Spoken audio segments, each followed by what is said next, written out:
Il a été trouvé dans une cellule où l'air était comme une peau fraîche. Ses vêtements étaient secs, mais il y avait des taches sur le sol, et le mur voisin était gonflé, comme si quelque chose avait respiré sous lui. Le corps ne présentait aucune blessure, juste une odeur, forte, persistante, comme celle d'une vieille cave où l'on a conservé de la viande pendant des années en oubliant le sel. Il y avait des marques de cordes sur ses poignets, mais elles n'étaient pas fraîches. Les cordes ont été enlevées plus tôt. Des brûlures sur le cou dues à l'huile sainte. Des éclats de miroirs sur le sol. C'était la cellule du grand inquisiteur Armanigo di Faenza. Au début de cet hiver, il est encore à la tribune à Rome. Son discours est bref. Ce n'est pas la peur qui mène à Dieu. La pourriture est son gardien. Après cela, 2 prêtres furent brûlés à Padoue. 3 furent enchaînés et emmenés dans une forteresse à Cagliari. Officiellement, pour hérésie. Officieusement, pour la phrase « L'Inquisition craint le sang » parce qu'elle y reconnaît son propre reflet. Cette phrase a été attribuée à l'un d'entre eux, mais l'auteur reste inconnu. Armanigo, interrogé, n'a pas demandé qui l'avait prononcé. Il s'est contenté de demander « Combien de temps êtes-vous resté silencieux lorsque vous avez entendu cela ?» À la mi-décembre, il ne tenait plus debout. Le médecin, maître Tiziano de Bologne, témoigne « Son corps n'est pas chaud, mais la transpiration est intense, du pus sort du cou et de la poitrine. La peau se fissure au toucher. L'odeur est celle d'une amande pourrie. Le corps n'était pas brûlant, mais il exsudait de la vapeur. Un brouillard humide flottant en permanence dans la cellule de pierre. Les gardiens ont commencé à changer toutes les 3 heures, non pas par peur, mais à cause de maux de tête. L'un d'entre eux a admis plus tard avoir entendu un chant venant de derrière le mur, une voix de femme dans une langue qu'il ne connaissait pas. Il s'agissait d'une voix de femme dans une langue qu'il ne connaissait pas. Le meurtre, le chant, était lent. Le scribe qui a enregistré la confession est mort 2 jours plus tard dans une chute dans l'escalier. L'échelle était en bon état. L'inquisiteur ne prenait aucune nourriture, seulement du lait chaud avec du vinaigre et du vin, selon une recette trouvée dans un livre en latin qui a été brûlé par la suite. Selon le rapport d'un novice, du vin était servi le matin. L'un des moines a enregistré secrètement. Il boit rarement. Écoute davantage. Il parle au coin. Le coin répond. Lors d'une réunion du conseil médical du monastère de San Giovanni, il fut décidé d'introduire le traitement par les sanctus. Les sanctus mouraient sur la peau. On commença à faire des saignées. Le 5e jour, le sang est devenu noir. L'un des guérisseurs écrit « Le sang ne coule plus. Il sort comme de la boue et sent le métal. » En essayant de nettoyer les plaies avec de la myrrhe et du goudron, la peau de la poitrine gonfle et éclate. Une masse de couleur gris-vert, d'une couleur gris-vert. Il n'y a pas de puce, seulement des lambeaux de tissu mort et de minces fesses blancs. Personne ne s'est rendu compte de ce que c'était.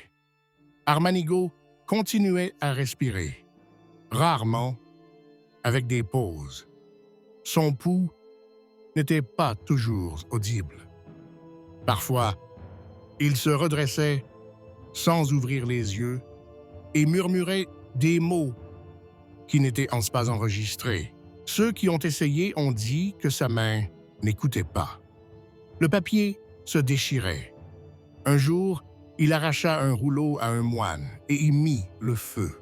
Lorsqu'on lui demanda pourquoi, il répondit « Les mots n'étaient pas les miens, mais ceux de quelqu'un qui n'était pas parti. » Son lieu de repos fut appelé « lieu fermé ». On n'y entrait plus sans une bénédiction. L'un des gardes, n'attendant pas son tour de garde, y entra seul. Le lendemain, il entra dans l'ermitage silencieux. On ne l'a plus jamais revu. Il ne restait qu'un parchemin avec une note. Il ne meurt pas. Il se retire vers l'extérieur. Dans le même temps, des soupçons commencent à naître dans le diocèse. Qui héritera du mandat? Le cardinal Lorenzo tenta de demander l'administration provisoire, mais le jour de la requête, il commença à saigner des yeux. Dans les chroniques du monastère, on peut lire « Le cardinal était robuste, il n'y a pas eu de chute, les yeux comme de l'intérieur. Il est emmené en Toscane. C'est là qu'il est mort. Son corps a été brûlé sans autopsie. Le problème de la succession est aggravé par le fait qu'Armanigo continue à signer des décrets. En décembre, 4 documents ont été enregistrés. Tous sont écrits de la même main. L'encre est bleu foncé, avec une touche de gras. Le papier, plus rugueux que d'habitude. La plume utilisée pour écrire les signatures n'a pas été retrouvée. L'un des documents contient un décret interdisant de prononcer le nom de l'inquisiteur dans les églises du nord de l'Italie. La raison en était d'éviter d'éveiller le nom dans les âmes non préparées. Sur le mur de sa cellule, une inscription est apparue un jour. Pas à la main, pas avec du sang. Quelque chose qui ressemblait à de la graisse. L'inscription disait « Je vois, j'entends, je reste ». Ils ont essayé de la laver. La surface a fondu. La pierre est devenue collante. Elle a été battue et enlevée. Le mur derrière elle était sec. Mais 3 jours plus tard, l'inscription est réapparue à un autre endroit avec les mêmes mots et la même substance. La dernière tentative d'administration du traitement s'est soldée par une paralysie du bras du médecin. Le bras est amputé. Un cheveu est trouvé dans la plaie. Gris, long, pas humain. Après cela, il a été décidé ne pas toucher. Observer seulement. Armanigo n'a pas objecté. Il n'a pu parler. Il se contentait de regarder. Parfois, ses yeux bougeaient, parfois non. Un jour, le novice s'est approché. Le lendemain, sa langue est devenue noire. On lui a coupé la langue. Il n'a plus jamais mangé, il a seulement regardé le mur. La rumeur s'est répandue parmi les frères qu'il était mort, mais pas mort. Ils n'ont pas pu brûler sa robe. Le tissu est devenu noir, mais il n'a pas brûlé. Elle fut enfermée dans une boîte et transportée à la cave. Ce soir-là, un chat disparut du monastère. Au matin, on le retrouve dans la bibliothèque en lambeaux, griffonné sur le sol. Celui qui l'a vu sait. À la fin du mois d'août, la température dans les chambres de l'inquisiteur commença à dépasser ce qui était nécessaire pour préserver les parchemins. Les tentures épaisses ne pouvaient être ouvertes et l'air stagnait entre les bibliothèques où les lettres d'évêques, les ordres de brûler et les interrogatoires originaux étaient poussiéreux. Selon le scribe Antonio de la Sacra, à midi, la pièce sentait la pâte aigre et la viande pourrie. Le même jour, les gencives d'Armanigo se mettent à saigner. Il lui dit de ne pas appeler de médecin. 2 heures plus tard, du sang sort de ses narines et ses lèvres commencent à gonfler. Dès lors, il lui est impossible de manger. Un moine nommé Guido, proche de la chancellerie, est chargé de surveiller son état. Ses notes ont survécu en partie. Parmi elles, 6e jour sans nourriture solide. Prend de l'eau, mais seulement mélangée à du cumin. La vision fluctue. Me voit parfois 2 fois. Parfois, pas du tout. Les doigts deviennent bleus. Des médecins appelés à l'insu d'Armanigo ont constaté que ses ongles avaient commencé à se décoller. L'un d'eux, le médecin-chef Vitelli, propose d'utiliser une pommade à base de soufre et de graisse de porc, mais la peau du dos se craquelle déjà au toucher. 1 semaine plus tard, les crampes commencent. Un serviteur, nommé Marco, rapporte avoir entendu l'inquisiteur parler à quelqu'un derrière le mur pendant la nuit, puis gémir et se gratter la poitrine. Le matin, des taches de sang en forme de doigts ont été trouvées sur les draps. Un examen médical a révélé la présence d'ulcères autour des clavicules. Lorsque Armanigo a essayé de se laver, il a tellement crié qu'il s'est évanoui. La décision a alors été prise d'arrêter temporairement l'intervention médicale. L'isolement devient total. Des encensoirs remplis de goudron et d'encens sont placés le long du couloir près de sa porte. Un crucifix est accroché sur le seuil qui est fréquemment changé car la suie le rend sombre en 24 heures. Malgré cela, l'inquisiteur continua à dicter ses ordres. Sa voix résonne à travers les linges humides dont il a ordonné qu'on lui entoure la tête. Les serviteurs gribouillés par erreur. Il parle comme à travers l'eau.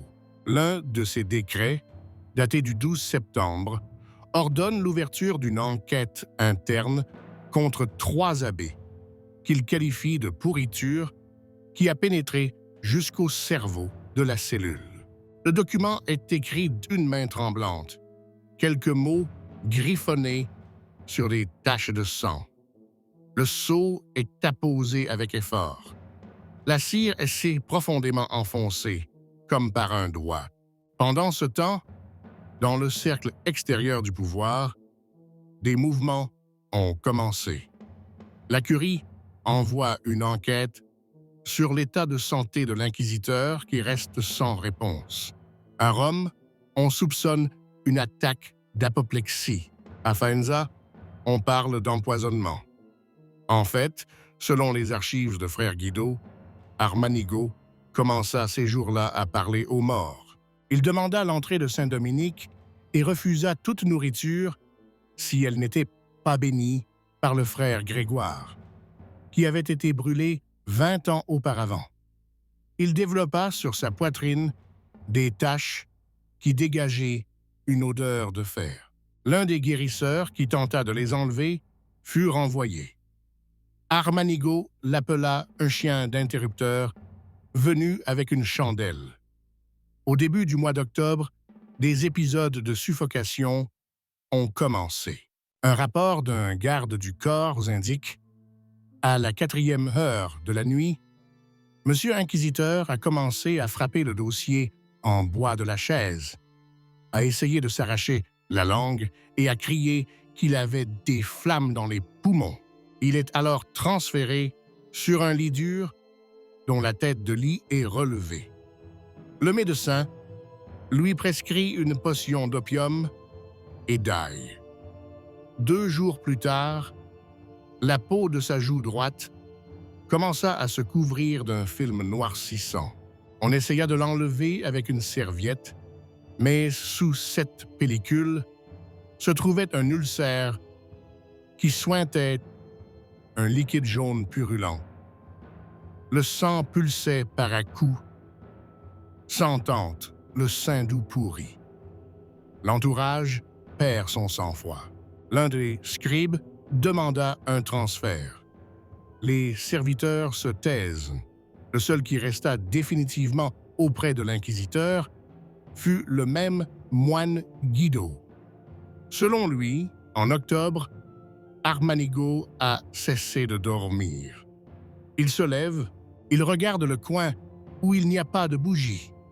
Il dit qu'il y a une voix qui vient de là et qui le connaît jusqu'aux os. Le lendemain, il ordonne de brûler le miroir qui se trouvait à son chevet. Le serviteur qui l'a jeté au feu est parti à Gênes sans autorisation. On le retrouve ensuite noyé dans un puits, le ventre ballonné et le visage couvert de traces d'ongles. Lorsque la nouvelle parvient enfin à Rome, il est trop tard. La curie envoie une commission. Mais lorsque celle-ci arrive, le corps d'Armanigo a été complètement isolé. Les commissaires reçoivent un rapport qui dit « Il respire encore, mais chaque souffle est un couteau ». Le scribe qui a préparé le document a ajouté dans la marge « L'odeur est intolérable. Le papier l'absorbe. Les médecins n'ont plus jamais touché le corps. Les repas sont interrompus. Ce qui restait, il n'avait que de l'eau chaude avec des graines de pavot qu'on lui versait dans la bouche à l'aide d'une cuillère. Sur le sol, près de la porte, se trouvait un seau dans lequel flottaient des restes de puces et de mucus. La rumeur de son état avait provoqué un mouvement en haut lieu. 2 jeunes inquisiteurs avaient tenté d'organiser un conseil. L'un d'eux, frère Rinaldo, se rendit à Bologne pour s'assurer le soutien du vicaire pontifical. L'autre, frère Michel, resta sur place et, selon les récits, tenta à 2 reprises d'obtenir une audience auprès d'Armanigo, mais sans succès.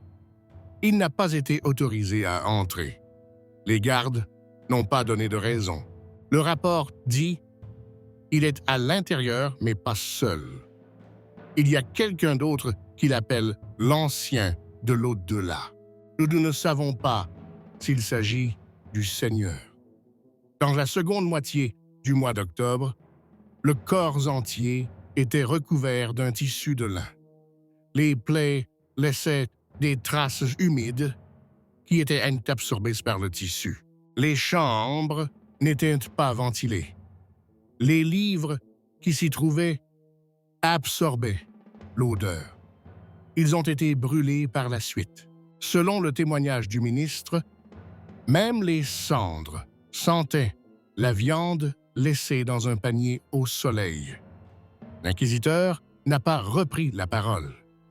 Il a seulement remué les lèvres comme s'il chuchotait. L'un des médecins essaya de lire les phrases qu'il entendit. « Je suis purifié, je suis brûlé, mais il reste dans ma poitrine. On ne sait pas très bien qui était celui. Les prières ont été faites à l'extérieur de la porte. La pièce est aspergée d'eau tous les soirs. Des taches ont commencé à apparaître sur les murs. La pierre s'assombrit. Les joints se fissurent. Il a été décidé d'enlever les portes et de les remplacer par une barrière en bois avec une fente pour l'eau. Dans le rapport médical, on peut lire « La chair se détache de ses doigts. L'odeur est si forte qu'elle peut être étalée sur le verre. L'un des serviteurs qui a inhalé les fumées a vomi du sang. Il a été transporté au monastère. Il n'a pas survécu. Lorsque la première phase de la nécrose a commencé, Armanigo respirait encore. Son cœur battait faiblement, mais puissamment, comme s'il répondait à un martèlement intérieur. Sa respiration devint sifflante. Les serviteurs n'entrèrent plus. L'un des inquisiteurs venus du sud raconte « J'ai entendu respirer, mais je n'ai pas vu le corps. Il n'y avait que des haillons, noirs comme de la cendre. Il demande que la visite soit reportée. La mort n'est pas encore arrivée, mais la mort avait déjà commencé à détruire l'ordre.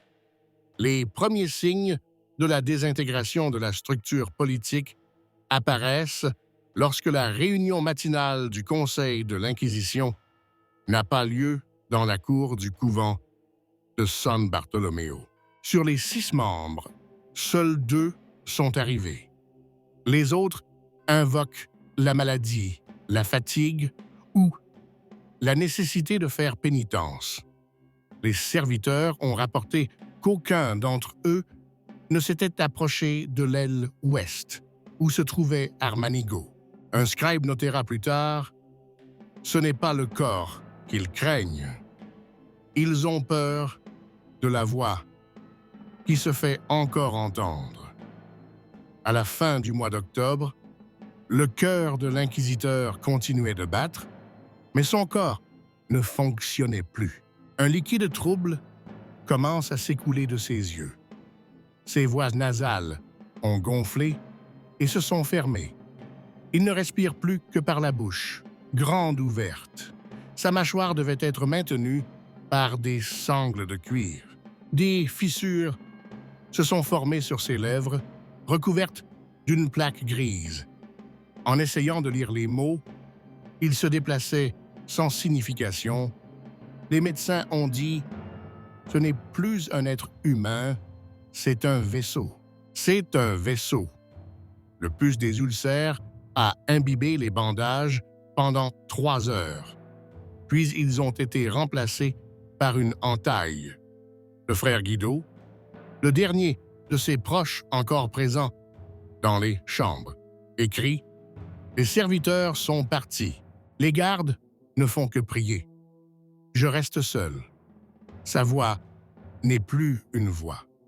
C'est quelque chose qui vient d'en dessous de la langue, des profondeurs où peut-être il vit. Celui qui l'appelait grand frère. Le même jour, il a demandé à être libéré à Chieti. La demande n'est pas acceptée. 2 jours plus tard, il meurt asphyxié. Les lettres de Rome se font de plus en plus insistantes. Le légat du pape demande un rapport officiel sur la mort ou l'incapacité d'Armanigo. Il n'y a pas de réponse. La lettre du légat du 6 novembre dit « L'heure est à la clarté. Si le gardien de la porte de Dieu pourrit, la muraille s'écroulera. » Le messager venu porter la lettre n'a pas été autorisé à entrer dans le bâtiment. L'un des moines lui dit « Il respire encore. » Mais cette respiration est comme un craquement d'os. Pendant ce temps, des rumeurs se répandent à Faenza. L'une d'elles prétend que le corps de l'inquisiteur est couvert d'écritures, une autre que de la peau de serpent a été extraite d'un oreiller.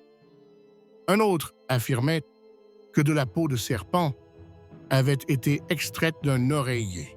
Dans une auberge proche de la muraille orientale, quelqu'un a dit « Il est mort, mais il n'est pas parti. Il est mort, mais il n'est pas parti. Et maintenant, il regarde à travers les yeux des moines. » La ville a commencé à éteindre les bougies dans les rues. Selon la légende, le feu attirait les âmes qui n'avaient pas trouvé le jugement. Les marchés ferment tôt. Les offices du soir sont célébrés sans que le nom de l'inquisiteur ne figure dans les prières. Son état physique continue de se détériorer. La peau de sa poitrine s'est complètement détachée.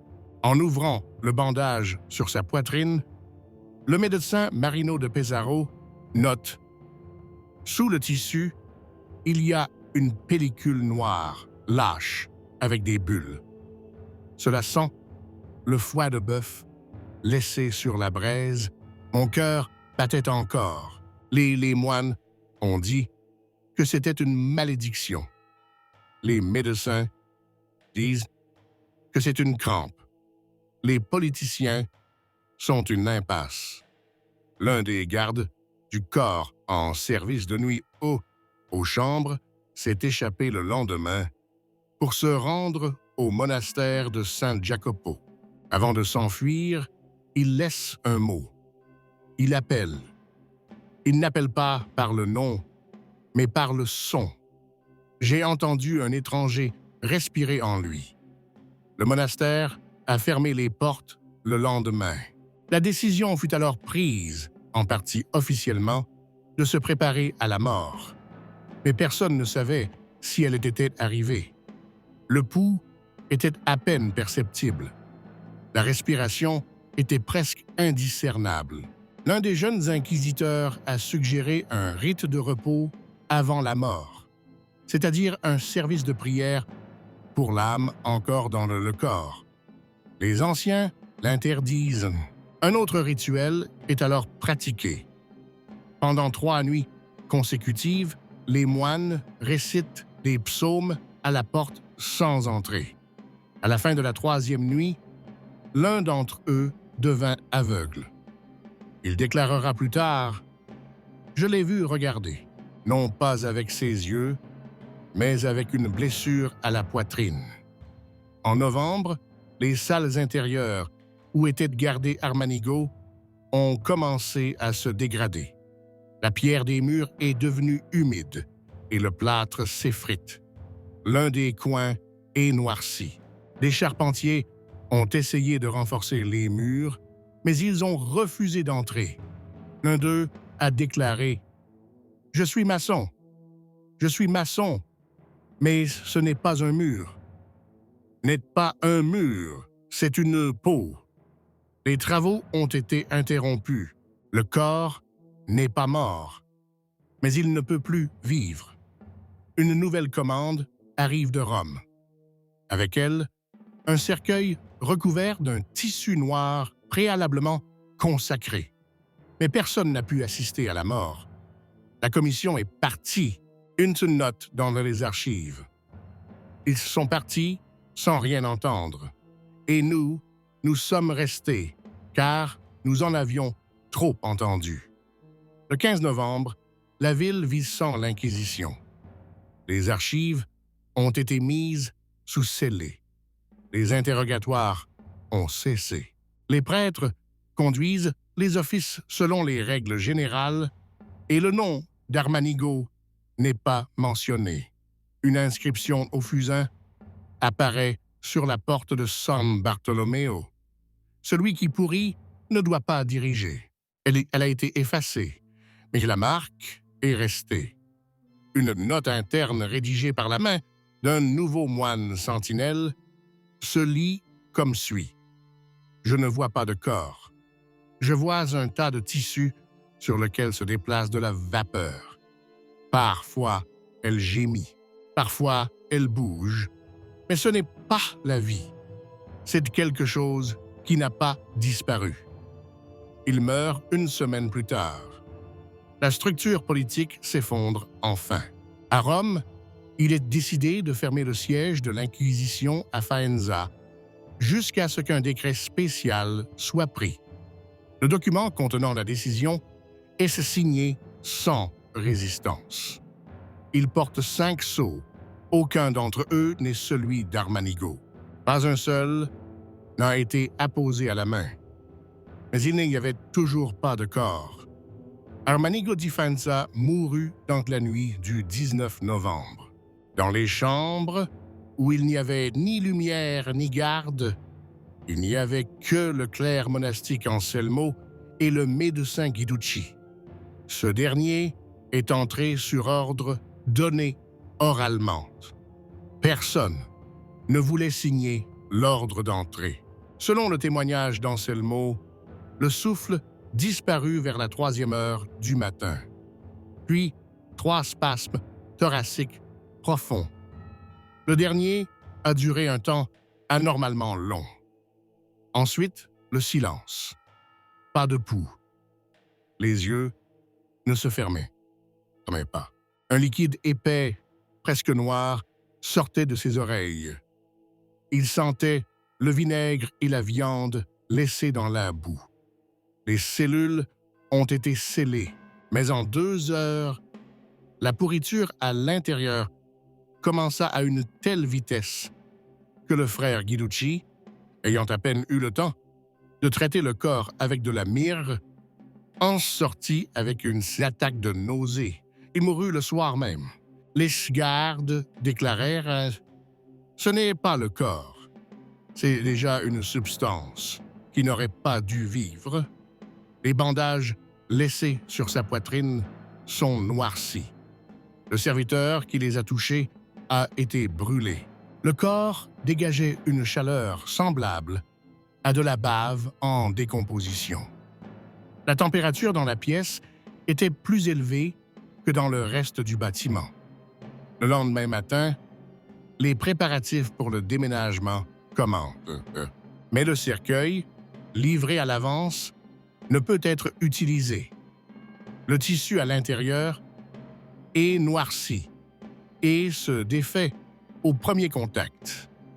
Une seconde caisse est fabriquée en bois brut et recouverte de cire. Le corps est enveloppé dans un drap de lin, puis dans un linceul de laine. Pendant le transfert, l'un des moines a perdu connaissance, un autre a perdu la vue. L'un d'eux est mort 3 jours plus tard. Les murs intérieurs le long desquels les dépouilles ont été transportées ont été aspergés d'eau, mais le lendemain, ils étaient noircis.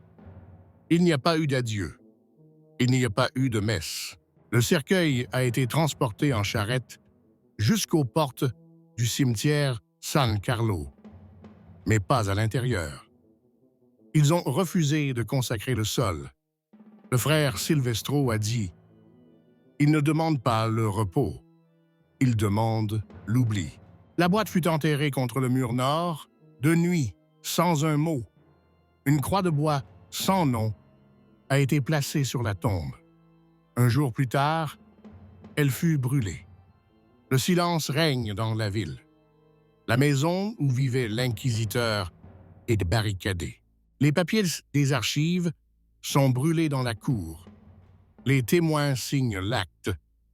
L'inquisition est fermée. Le pouvoir est rendu au pape. Le lendemain, un nouveau commissaire arrive de Rome. Il refuse d'entrer dans le monastère. Sa tente se trouve à l'extérieur de la ville. 3 jours plus tard, il s'en va. Mais la peur demeure. Les serviteurs qui se trouvaient dans la maison d'Armanigo disparurent. L'un d'eux se pendit dans un puits. Un autre s'est enfui à Bologne et est mort de la fièvre. La note du médecin disait « La peau s'est détachée comme un poison. » Il a crié un nom qui n'a jamais été prononcé. Les portes de l'aile ouest sont scellées. Personne n'y entrait. Une semaine plus tard, des documents ont également commencé à disparaître dans la ville. Chroniques d'interrogatoire, protocoles, livres. Tout ce qui portait le nom de l'inquisiteur disparaissait des bibliothèques. Certains ont été brûlés, d'autres ont été cachés. Le clerc du monastère, Anselmo, écrira plus tard « Nous ne voulons pas nous souvenir, mais oublier, c'est découvrir. » En décembre, l'humidité a commencé à s'infiltrer dans les murs de l'ancien bâtiment du monastère. Il s'en dégageait une douce odeur de moisi. Lors de l'inspection, il s'est avéré qu'une partie des fondations était noircie.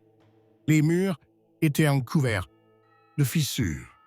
L'un des architectes a déclaré Elles respirent, comme des moisissures qui attendent depuis des siècles. Les travaux ont été interrompus.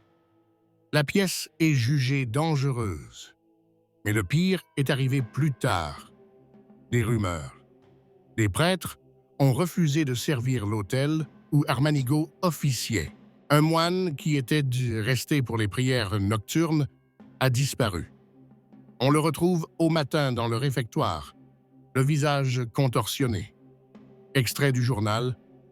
Il montra le mur et chuchota. Il se tient devant la porte.